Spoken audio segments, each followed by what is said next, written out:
idol, what's up sa inyo mga idol, no? So panibagong upload na naman tayo ngayon, bagong reaction video tungkol sa nangyari kay Litoy, ano? So nakakalungkot na balita mga idol. Si Litoy ay naaksidente, no, sa pamamagitan ng panguryente ng isda. So napakahirap isipin na ang buhay nga talaga ng tao, pag hindi natin inangatan yan, ay may kaakibat yan na kapahamakan, no? So ayun mga idol, ako'y nakikiramay sa nangyari kay Litoy sa kanyang grupo ni Alpagos 01, no? So hirap isipin mga idol, no, na hindi siya namatay sa adventure ng dati. Kasi mga idol, base sa kwento ng ating pagsusubaybay, yung mga nasubaybayan si Litoy, siya ay isang aswang dati, no? Siya ay isang aswang na niluwa yung bertod, itim na bertod na dapat ay isa siyang aswang, hari ng mga aswang or mga pinuno, at siya ay ginamot ni Alpagos 01. So sa kanilang adventure na yan ay dumating sa punto na si Litoy nga ay gumawa ng sarili niyang channel, yung tinatawag na Litoy Adventures, no? So kaya nga lang mga idol, Biyernes Santo, patay si Kristo yung time na yan, nakarang araw lang ng Biyernes Santo, April 7, siya ay binawian ng buhay. So paano nangyari?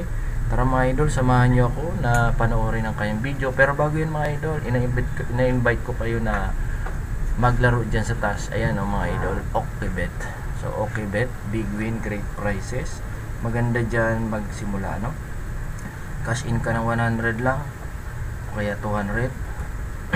Malaki ang yung mapapanalunan, lalo na sa slots, no? Sa slots ako dyan naglalaro mga idol, kasi spin lang ako, no?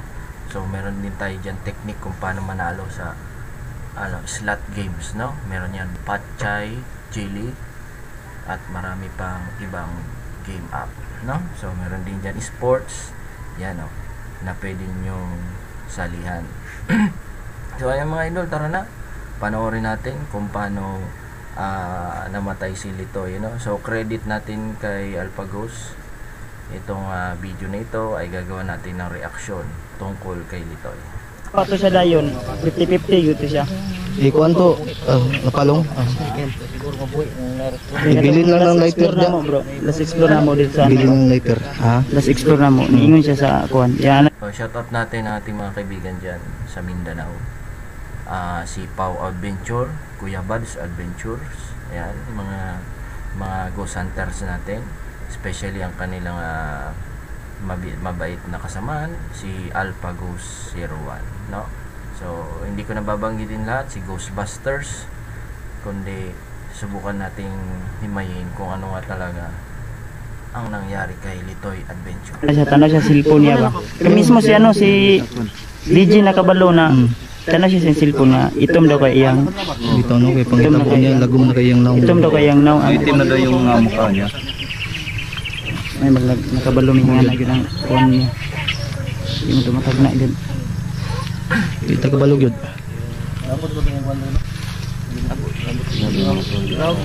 Ground na po. So ayan mga idol, no? Tao ba? Patuloy muna natin. Pinag-uusapan nila kung paano nga namatay si Litoy. Yan nga ang nangyari sa kanya, nanguryente siya ng isda. Siguro ay dinala siya dito. Hindi natin alam paano siya napunta dyan, no? Biyernes na Biyernes Santo. Kaya nga minsan tayo mga idol, pag ganyang Biyernes Santo, pinagbabawalan tayong gumawa ng mga kung ano-ano, kasi mahirap na, baka maaksidente. Tulad nito, si Litoy ng kuryente sa panahon pa naman napatay si Kristo, no? Sumubok siyang kuryente, edi siya na kuryente. Panoorin natin. Ano din siguro? Tawaan din ba? Ha? Tispani. Pangalawa pa.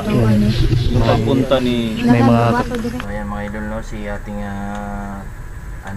idol na si Alpagos 01 ay nagsasalita nga tungkol din sa nangyari kay Litoy na sinasabi nga niya na siya ay nasa bundok yung time na yan. Like kung meron daw sanang kasama si Litoy ay hindi man sana maaksidente si Litoy, no? Kasi ang kasamaan lang ni Litoy nung siya ay nang-oriente ay mga bata lamang, no? Mga bata. Kaya panoorin natin. May kakaibang ano pala dito. Sabay-sabay nating Ano natin? I-forward na natin, no? Yan. Yan. Yan, dito daw, daan. Pinuntahan nila mga idol, pinuntahan nila kung saan yung pinangyarihan, kung saan na binawian ng buhay si Litoy. So yung mga hindi pa nakakalam mga idol, si Litoy nga pala ay isa yan sa mga pinuno ng aswang na kung masusubaybayan nyo from part 1 hanggang part 48 ata, maraming part yan na kung saan ay si Alpagos ay nag-adventure sa lugar na yan at natuklasan nga niya na ito si Litoy ay isa sa mga pinuno ng aswang at niya ay ginamot niya. Nung ginamot niya ay nagbago, naging tao. Sa pagiging tao niya ay tinuruan nila na maging vlogger din, no? Kaya lang ang problema, ito nga, hindi siya namatay sa pagiging pag-ghost hunting, kundi namatay siya sa kuryente ng isda. May ngapon tay. Cool, may ngapon. Ba? Harapit ako mati. Mura na yung sweeto doon yan. Ko nga pag pagkakakabot ay. Wala day kagapon ni. Agi lang sa mitay ha. Agi lang sa men. Ayan mga idol, siguro tinatanong nila kung saan pinangyarihan. So, ayan, may bahay dito pero sa pangyayari daw gapon wala daw po si kuya. Yung may-ari ng bahay na to, itong bahay na to. May bahay, wala daw siya. So yung time na yun na namatay pala si Litoy ng oriente dyan, walang tao dun sa kubo rin. Super nga.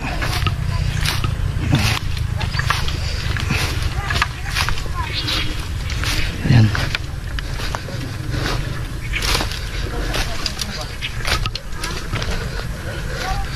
Shoutout muna natin yung idol natin si Alpagos01. Subscribe nyo siya sa kanyang channel mga idol.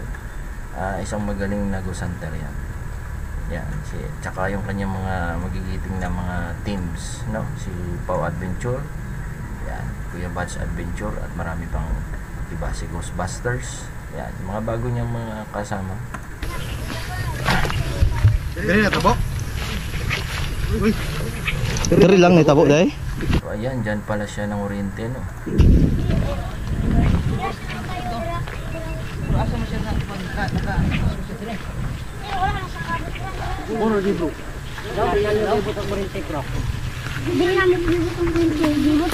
Sabihin ko dito na iwan yung Sombrero. Yun, nandiyan yung sombrero ni Litoy, yun. Ito na siya. Asa man sa dapit adong? Asa dapit adong? Sunod na siya dito. Asa man sa dapit na kurinta dia? Oh, diyan siya. Dyan daw siya nagpunta, si Litoy. Dyan siya ng oriente, oh. Sunod na siya dito. Laom na siya banda dia. Laom na dia. Sudah daw blakos. Pero ang kurinti niya nakakuan pa sa likod. Nabasa na. Isa na nababa. Isa? Pero nakaana pa siya diha. Siya nga tudang mo ato ba paano? Para nangyari pala mga idol yung kanyang pangoriente. Yan, siguro nakasukbit sa likod hanggang dito ang tubig, malalim-lalim na, inabot ng tubig, no? Kaya siyempre nga naman makukuryente ka kasi siyempre inabot yun ng tubig, eh. Parang ikaw na yung ground nun, eh. So ikaw magiging ground, tapos yung positive contact nun, yun ang papatay sa'yo pag ganyan. Wala mo dito sa bayan ni Kulikan? Wala may kuryente man naman mo daw. Sa mo ni nakwan? Lalo na mo diri ba? Nakaani pa siya diha, dili ni mo siya madaog. Dili ni madaog no kay dako man tubig. Mga idol, no, mababaw lang yung banda dito, oh. Pero siguro yung banda dun sa sulok, malalim-lalim, ano? Kasi inabot nga yung kanyang panguryente. Alam ko yung panguryente mga idol nandyan yung para yung bag na parang kwadrado na yun ang nagsusupply ng voltahe para pag kinuryente mong isda, automatic yun, mangingisay. Mangingisay. Kaya kahit tao, kaya nun patayin ng na yun. Ganyang panguryente. Malakas yan, lahat sa tubig yan.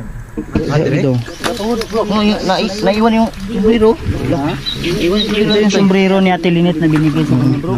Yun. Kaming apat. Ilan tayo dito? Apat no. Apat kami may ganun. Si Pao may ganun din. So, ay dira naiyak si Ate Linet nung nalaman niya ganito yung nangyari ka. Ito. Yan yung binigay niya. Kahit sino talaga mabibigla. Saan banda yan? Diya? Dong. Dito pa sa sulod siya na kurintihan. Na nakaani pa sa dine. May babang. Madre na sa bago niya. Diha na ninyo siya ginagawa gapon. Madre na mo siya gikuha. Nasa may na kurente. Alam ninyo? Dalong din na siya diya. Lalim do. Siguro tong bro. Basa na yung kuryente niya sa likod. Basa ang kurente siguro. Basa to. Pero pag kuryente lagi daw nakakuan pa. Ya ila daw giguyod. Giguyod niya, di man daw madaog. Ito lang kasi. So yan mga idol, naputulin muna natin. So ibig sabihin hindi man madaog, ibig sabihin yan mga idol, malakas nga talaga ang impact ng kuryente na yan. Kasi nangunguryente ka ng ganyan isda, kahit nga mga ahas, pag kinuryente mo sa ganyan na pulok-pulok yung tinatawag na parang nangingisay-ngisay, sa lakas ba naman ng kuryente niyan, na voltahe na lumalabas, So forward na natin. Hindi natin nakalain na ako nga rin ay nabigla mga idol. Nakakaawa ang sitwasyon ni Litoy, na siya ay binawian ng buhay sa pagkamatay ni Jesus, So napakalungkot isipin, wala na yung ating mga kaibigang mga nagpapasaya sa tao. Nakitan dira. Naghayang siya. Pato pagka-kuryente niya wala na to. Naminhod na to yung mga tiil mo tong di na kay siya kakuan ba. Ya, tumbat. Lang siya laum-lauman. Pag sabing naminhod, namanhid ng kanyang tiil, yung paa, ang kanyang tiil, tapos nangingisay siguro yan. Kasi siyempre nabitawan niya yung panguryente, yung dalawang puno nun na parang nakaganon. Nabitawan niya yan. Pagkabitaw sa tubig yan, automatic yun. Di ka nun sasantuin, automatic. Talagang mangingisay ka nun kasama yung mga isda, So napakahirap isipin, So ako ay nagbibigay ng condolence sa grupo ni Alpago Siruan. Ako ay nagdadalamati din sa pagkawala ng ating isang mabuting kaibigan na yan, na si Litoy Adventure. Sana mga idol, supportahan nyo yung team ni Alpago Siruan. Magbait dyan na mga kaibigan.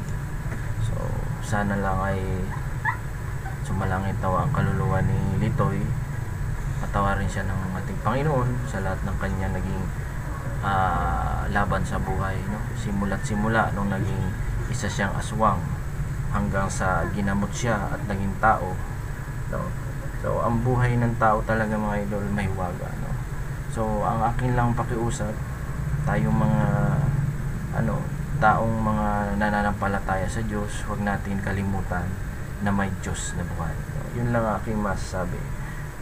Shout out sa ating mga kaibigan Ghost Hunter ng Mindanao, Luzon, Visayas, Mindanao, So ayan mga idol, salamat sa inyong panonood. Hanggang dito na muna tayo sa ating reaction video. Sana ikapulutan natin ng aral ang bawat video na ating nilalabas, na ang buhay ng tao alagaan natin, huwag natin siyang sayangin, pagkat iyan ay biyaya ng Panginoon na minsan lang natin matitikman, So gumawa tayo ng mabuti sa kapwa, ang kapalit niyan ay regalo sa ating buong ay kapal. Bye bye, God bless you all.